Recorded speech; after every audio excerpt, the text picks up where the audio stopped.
Hello viewers, আজকে যে সিনেমার গল্প আপনাদের জন্য নিয়ে এসেছি তা হলো সাত খুন মাপ। এটা একটা ক্রাইম থ্রিলার মুভি।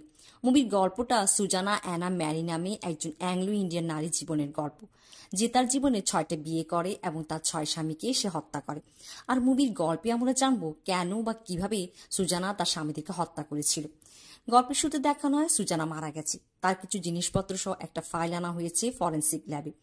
সেখানে একজন ডাক্তারকে আমরা দেখি, যার নাম ডক্টর আরুণ। জিনিসপত্রগুলো দেখে ডক্টর আরুণ বিচলিত হয়ে পড়ে এবং তাড়াতাড়ি ফাইলের উপর নাম দেখে, আর সেখানে লেখা সুজানা অ্যানা ম্যারি। আর তার চোখ থেকে এক ফোঁটা জল গড়িয়ে পড়ে। বুঝতে বাকি থাকে না যে সুজানার সাথে আরুণের একটা সম্পর্ক ছিল। মিটিং রুমে ইনভেস্টিগেশন টিম এই নিয়ে আলোচনা করছে। সুজানার মৃতদেহ পাওয়া গেছে তার পোড়া বাড়িতে। তারা ধারণা করছে যে সুজানা পুরো বাড়িতে আগুন ধরিয়ে দিয়েছিল, তবে মৃতদেহটি সুজানার কিনা বা তার সত্যটা কতটুকু তারা তা জানতে চায়। এর দায়িত্ব দেওয়া হয় ডক্টর আরুণকে। আরুণ বাসায় এসে একটা পুরনো অ্যালবাম খুঁজে বের করে এবং তার ওয়াইফ নন্দিনীর সাথে বসে দেখতে শুরু করে। সেখানে আমরা সুজানার ফটো দেখতে পাই, আর আরুণ নন্দিনীকে গল্পটা বলতে শুরু করে। গল্প চলে যায় ফ্ল্যাশব্যাক, যেখানে একটা বাড়ি দেখানো হয় আর দেখানো হয় সুজানাকে, যাকে আরুণ সাহেব বলে ডাকত। সাহেবের জীবনে ধন সম্পত্তি ছিল, তবে ছিল না ভালোবাসা। আর এক চিলতে ভালোবাসার খোঁজ সুজানা সারা জীবন খুঁজে বেরিয়েছে। সুজানার মা মারা যাওয়া যায় যখন সে ছোট ছিল। এখন তার বাবাও মারা গেছে। সুজানা পৃথিবীতে একা হয়ে পড়ে, তবে সে অনেক ধন সম্পত্তির মালিক।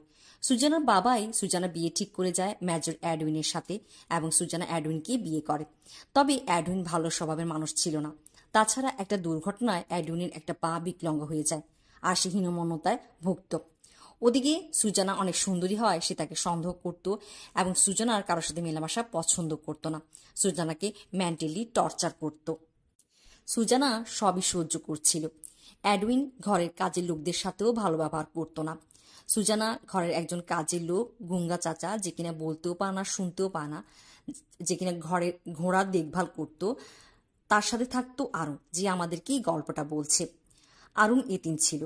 একদিন সুজানা আরুণের পড়াশোনার প্রতি আগ্রহ ও তার ইন্টেলিজেন্সি দেখে তার পড়াশোনার দায়িত্ব নেয় এবং শহরের বড় স্কুলে ভর্তি করিয়ে দেয়। আরুণ সুজানাকে সম্মান করত এবং আস্তে আস্তে বড় হতে হতে তাকে পছন্দ করতে শুরু করে। একদিন মেজর অ্যাডউইন কোনো একটা কারণবশত গুঙ্গা চাচার সাথে একটা লড়াই করে আর তাকে এমনভাবে আঘাত করে যে তার একটা চোখ ড্যামেজ হয়ে যায় এবং গুরুতর অবস্থায় তাকে হাসপাতালে ভর্তি করানো হয়। সুজানার কাজের লোকেরা সুজানার প্রতি যথেষ্ট বিশ্বস্ত ছিল এবং তার বাবা মারা যাওয়ার পর তারাই তার কাছের মানুষ ছিল। আর গুঙ্গা চাচার এই অবস্থা দেখে সুজানা আর চুপ থাকতে পারে না। সুজানা তার দাইমা, ম্যাগি আন্টি, গুঙ্গা চাচা এবং খানসামা গালিবের সাহায্য নেয়। একদিন অ্যাডউইনের সাথে তারা যখন রাতে শিকার করতে বের হয়, তখন অ্যাডউইন একটা প্যান্থার শিকার করছিল এবং পেছন থেকে সুজানা তাকে ধাক্কা মেরে নিচে ফেলে দেয় এবং অ্যাডউইন প্যান্থরের শিকার হয় ও মারা পড়ে। অ্যাডউইনের শেষকর্ম অনুষ্ঠানে সুজানার সাথে চোখে চোখ পড়ে জিমির। জিমি একজন গায়ক। তারা দুজনকে পছন্দ করে ফেলে, তাদের প্রেম হয়ে যায় এবং বিয়ে করে ফেলে, যদিও আরুণের কাছে ভালো লাগে না। জিমি একজন সুপারস্টার হয়ে ওঠে। তবে আস্তে আস্তে সুজানা জানতে পারে যে জিমি অন্যের গান চুরি করে। সুজানা চায়নি এটি অন্য লোকদের সামনে আসুক, তাই টাকা দিয়ে বিষয়টি রফাদফা করে। জিমিকে নেশার অ্যাডিকশানে পেয়ে বসে আর মেয়েদেরকে নিয়ে ফুর্তি করতে থাকে। গান বাজনা বন্ধ করে দিয়ে সুজানা তাকে মেয়েদের সাথে ফুর্তি করতে আর নেশা করতে দেখে ফেলে। বাসায় নিয়ে এসে শুধরাতে চায়। জিমিও ঠিক হচ্ছিল, কিন্তু সুজানা জানতে পারে যে জিমি ঠিক হওয়ার নাটক করছিল। জিমি বাসার জিনিসপত্র বিক্রি করে লুকিয়ে নেশা করতে থাকে। সুজানা বুঝে যায় যে জিমিকে শুধরানো সম্ভব নয়। সে তার কাজের লোকদের সাহায্য নিয়ে জিমিকে নেশার ওভারডোজ দিয়ে মেরে ফেলে। এমনটা দেখা যে জিমি বাসার পাশে কবরস্থানে বসে নেশা করতে গিয়ে ওভারডোজের কারণে মারা গেছে। এভাবে সুজানা তার দ্বিতীয় স্বামী চ্যাপ্টার ক্লোজ করে। জিমির মৃত্যুর ইনভেস্টিগেশন করার জন্য ইন্সপেক্টর কিমতলাল আসে। তার খারাপ নজর পড়ে সুজানার উপর। কিমতলাল জিমির ডেড বডির আশেপাশে 6 আঙ্গুলে পায়ের চিহ্ন পায়। সুজানা কেসটা তদন্ত বন্ধ করার জন্য কিমতলালকে নিজের রূপ সৌন্দর্য দেখিয়ে চুপ করিয়ে দেয়। কিছু সময় পেরিয়ে যায়। সুজানা তার মন শান্ত করার জন্য কাশ্মীর চলে আসে। সেখানে বাসিউল্লাহ নামে একজন কবি ও সাহিত্যিকের সাথে তার দেখা হয়, যিনি অনেক সুন্দর কবিতা ও গজল শোনান। সুজানা তার প্রেমে পড়ে যায় এবং বিয়ে করে। নিজের নাম বদলে সুলতানা রাখেন। বাসিউল্লাহ যত নরম কণ্ঠে মিষ্টি সুন্দর কবিতা ও গজল বলে, তবে তার ভালোবাসার প্রকাশ ছিল একদমই উল্টো। বিছানায় গেলে সুজানার সাথে জানোয়ারের মতো আচরণ করত, তাকে ক্ষতবিক্ষত করে ফেলত। সুজানা প্রথম প্রথম লুকাতে চাইতে এসব, তবে ম্যাগি আন্টি ও তার কাছের অন্য কাছের লোকেরা জানতে পেরে দুঃখিত হয়। সুজানা দরগা মাজারে গিয়ে প্রার্থনা করে, তবে বসিউল্লার মধ্যে কোনো পরিবর্তন আসে না। শেষ পর্যন্ত সে আর সহ্য করতে পারে না। তার কাজের লোকদের সাহায্য নিয়ে এক রাতে বাসার পাশে বরফের নিচে বাসিউল্লাহকে জীবন্ত কবর দিয়ে দেয়। আর এভাবেই সে তার তৃতীয় স্বামী চ্যাপ্টার ক্লোজ করে। সুজানা তার নিজের বাড়িতে ফিরে আসে। কিছুদিন পর সুজানা হর্স রাইডিং রেস দেখতে একটা অনুষ্ঠানে আসে, যেখানে নিকুলাই নামে একজন রাশিয়ান ভদ্রলোকের সাথে তার দেখা হয়। দুজনকে পছন্দ করে ফেলে। নিকুলাই সুজানাকে বিয়ে করতে চায়। সুজানা বিয়ে রিলেশনশিপে যেতে চায় না তার অতীতে অভিজ্ঞতার জন্য, তবে নিকুলাই তাকে মানিয়ে ফেলে। সুজানাও চাইতো একটা সত্যিকারের ভালোবাসার সঙ্গে। এদিকে সুজানা আরুনকে রাশিয়ায় মেডিকেল পড়ার জন্য পাঠাতে চায়। আরুন সুজানা একটার পর একটা বিয়েতে খুশি নয়। সে সুজানাকে পছন্দ করে। তার মনে হয় সুজানা তার ভালোবাসা বুঝবে, তবে এমন কিছুই হয় না। আরুন রাশিয়া চলে যায়, এমন সেখানে আরুন একদিন নিকোলাইকে দেখে ফেলে একজন নারী এবং দুটো বাচ্চার সাথে। তাদের ছবি তুলে ফেলে এবং খোঁজ নিয়ে জানতে পারে এরা নিকোলাইয়ের স্ত্রী এবং সন্তান। আরুন সুজানাকে এই ছবিগুলো পাঠিয়ে দেয়, তবে তার কাছে খারাপ লাগে যে সে জানে নিকোলাইয়ের সাথে কি হবে। ওদিকে ছবি পাওয়ার পর সুজানা ঘাটাঘাটি করে নিকোলাইয়ের সম্বন্ধে আর জানতে পারে যে নিকোলাই একজন রাশিয়ান স্পাই।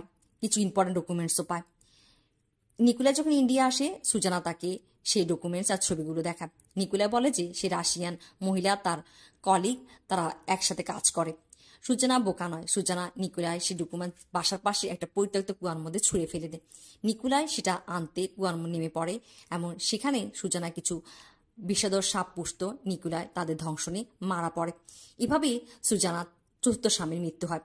নিকোলাইয়ের মৃত্যুর তদন্তের জন্য পুলিশ কিমতলালের সাথে সুজানার আবার দেখা হয়। কিমতলালের খারাপ নজর এখনো সুজানার উপর আছে। সে এখন ক্রাইম ব্রাঞ্চের ইনভেস্টিগেশন অফিসার। সে সুজানাকে সন্দেহ করে। সুজানা তাকে নিকোলাই যে রাশিয়ান স্পাই তার ডকুমেন্টসগুলো দেয়। এতে এই কেসটা কিমতলাল বন্ধ করে দেয়। এরপর কিমতলাল সুজানার সাথে বারবার দেখা করে এবং বিছানায় যায়। সুজানা জেলে যেতে চায় না, সেও মানিয়ে নিতে থাকে। তবে কিমতলাল সুজানাকে বিয়ে করার জন্য জোরাজুরি শুরু করে, আর না চাওয়া সত্ত্বেও শেষ পর্যন্ত সুজানা কিমতলালকে বিয়ে করে। আর পরের দৃশ্যে আমরা দেখি যে কিমতলাল মারা গেছে। কিমতলাল বায়গ্রা নিত, আর মেডিসিনের ওভারডোজের কারণে তার মৃত্যু হয়েছে এমনটাই দেখানো হয়।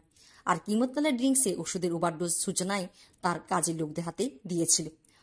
ওদিকে আমরা দেখেছি আরুন মেডিকেল কলেজের পড়াশোনা শেষ করে ইন্ডিয়া আসে সুজানার সাথে দেখা করতে। সুজানা আরুনকে দেখে তার সাথে সিরিয়াস করতে চায়। আরুনের কাছে বিষয়টা খুবই খারাপ লাগে। আর সেই দিনে আরুন সুজানার সাথে সমস্ত সম্পর্ক ভেঙে দিয়ে গঙ্গা চাচাকে নিয়ে একবারে চলে আসে। আর এখানে আমরা দেখি যে নন্দিনীর সাথে আরুনের যে গল্পটা চলছিল ফ্ল্যাশব্যাকে, সেটা এখানে শেষ হয়। তারা রাতে ঘুমিয়ে পড়ে। পরের দৃশ্যে আমরা দেখতে পাই যে আরুন ডিএনএ স্যাম্পল মিলিয়ে এটা প্রমাণ করিয়ে দিয়েছে পুরা বাড়িতে যার লাশ পাওয়া গেছে সে মূলত সুজানাই। পরের দিন আরুন নন্দিনীকে মিথ্যা বলে কনফারেন্সের কথা বলে দিল্লি চলে আসে। সুজানা যে পোড়া বাড়িতে মারা গেছে সেখানে আসে, আর আরুন সুজানার ছোটবেলার একটা ফটো সেখানে পায়, যাতে সে বুঝতে পারে যে পন্ডিচরে সুজানাতে আরেকটা বাড়ি আছে। সে সেখানে রওনা দেয়। ওদিকে নন্দিনী জেনে যায় যে আরুন তাকে মিথ্যা বলে দিল্লি এসছে।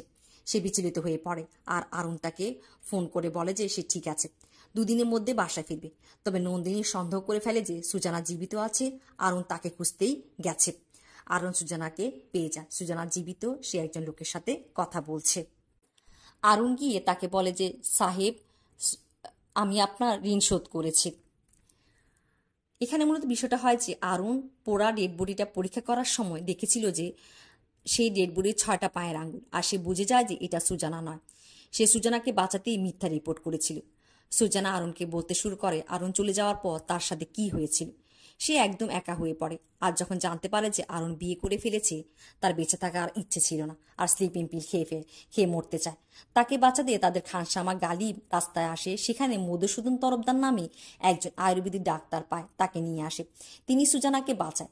মধুসূদনের যত্ন ও সেবায় সুজানা সুস্থ হয়ে ওঠে। সুজানার আশাহীন জীবনে মধুসূদন আশার আলো নিয়ে আসে। মধুসূদন তাকে বিয়ে করতে চায়, কারণ মধুসূদন তার সম্পত্তি ওয়ারিশ করতে চায় সুজানাকে। সে তার প্রথম স্ত্রী আর মেয়েকে সম্পত্তি দিতে চায় না, আর না চাওয়া সত্ত্বেও সুজানা মধুসূদনকে বিয়ে করে নেয়। পরে সুজানা জানতে পারে যে মধুসূদনের কাছে মূলত কোনো সম্পত্তি নেই, সে দেওয়ালিয়া হয়ে গেছে।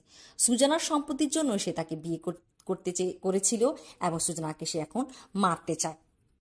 মধুসূদন কিছু মাশরুমের স্যুপ বানিয়ে সবসময় সুজানাকে খাওয়াতো। তবে এই মাশরুমের পরিমাণ বেশি হলে মানুষ মরতে পারে, আর সেই মাশরুমের বেশি পরিমাণ মিশিয়ে স্যুপ বানায় আর সুজানাকে সে স্যুপ খাওয়াতে চায়। তবে সুজানা যে খানসামা গালি ভুলবশত সে স্যুপ খেয়ে ফেলে এবং তিনি মারা যায়। সুজানা এবার মধুসূদনের সাথে সরাসরি কথা বলে। মধুসূদন অস্বীকার করতে থাকে। সুজানা তার সাথে পিস্তল নিয়ে একটা খেলা শুরু করে। ভয় পেয়ে মধুসূদন সত্যটা বলে যে সে টাকার জন্য সুজানাকে মারতে চেয়েছিল। শেষ পর্যন্ত সুজানা তাকে গুলি করে দেয় এবং মধুসূদন মারা যায়। সুজানা পুরো ঘরে পেট্রোল ঢেলে আগুন লাগিয়ে দেয়। সুজানা জেলে যেতে চায় না, একটা রুমে বসে মৃত্যুর অপেক্ষা করতে থাকে। ওদিকে ম্যাগি আন্টি ঘরে আগুন দেখে সুজানাকে বাঁচাতে আসে, তবে পা পিছলে পড়ে যায়। আর এখানেই আমরা দেখানো হয় যে তার পায়ে 6টা আঙ্গুল। আর ম্যাগি আন্টির উপর জ্বলন্ত কাঠ পড়ে যায় এবং তার মৃত্যু হয়। সুজানা আগুনের তাপ সহ্য করতে না পারে সেই মুহূর্তে জানলা দিয়ে ঘর থেকে বের হয়ে চলে আসে। একদিন সুজানা পত্রিকাতে দেখে যে পুলিশ ম্যাগি আন্টির লাশকে সুজানা হিসেবে ডিক্লেয়ার করেছে। সুজানার মনে হয় ম্যাগি আন্টি তার জন্য মারা গেছে, সে তার স্যাক্রিফাইসের জন্য বেঁচে থাকার মনস্থির করে। আরুণ তাকে জিজ্ঞাসা করে যে সে যে এতগুলো খুন করেছে, যে গুনাহ সে করেছে, কেন করেছে? সুজানা বলে যে ভালোবাসার জন্য। সুজানা আরুণকে বলে যে সে তার 7 নম্বর বিয়েটা করতে চলেছে আগামীকাল সকালবেলা তাকে চার্চে আসার জন্য। আরুণ বলে যে সে সুজানাকে আর কারো হত্যা করতে দিবে না। সুজানা হাসতে থাকে।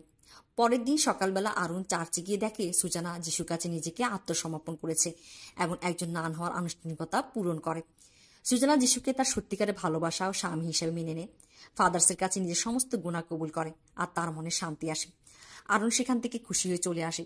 ওদিকে নন্দিনী আরুণকে খুঁজতে খুঁজতে পণ্ডিচর চলে আসে। সে আরুণকে খুঁজে পায় এবং বলে যে আরুণ সুজানার জন্য এখানে এসে।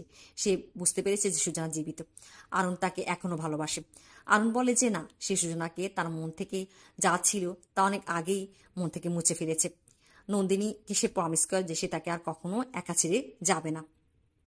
সুজানাকে দেখানো হয় যে সে তার 6 স্বামীকে খুন করেছে, তবে মুভিতে বলা হচ্ছে যে 7 খুন। এটা বোঝানো হয় যে ম্যাগি আন্টির মৃত্যুর কথা বলা হয়, কারণ সুজানার জন্য ম্যাগি আন্টি মারা গিয়েছিল। আর এভাবেই আমরা দেখি যে সুজানার 6 স্বামী হত্যার রহস্য জট খোলে এবং গল্পটা শেষ হয়।